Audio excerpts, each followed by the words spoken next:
Naging usap-usapan kamakailan ang isang larawan na kung saan ay magkasama sina Senator Mark Villar at Chief Finance Officer Mayor Bolet Halosos noong August 14 sa mismong kaarawan ni Senator Mark. Kaya naman, may lumabas tuloy na balitang lilipat na daw di umano ang Eat Bulaga sa All TV na pagmamayari ng pamilya Villar.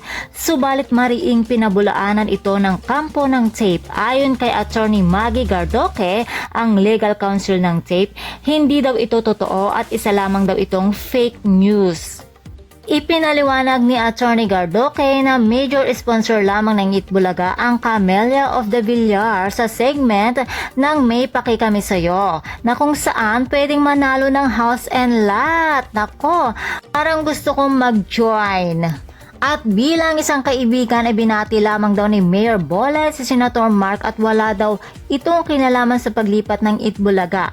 Mananatili pa rin ito sa GMA 7. Kaya naman mga chikadora, sana ay naliwanagan na ang lahat sa balitang ito. Please don't forget to watch, like, share, and subscribe my channel and click the notification button para ma-notify ka kung meron akong bagong video. Thank you for watching!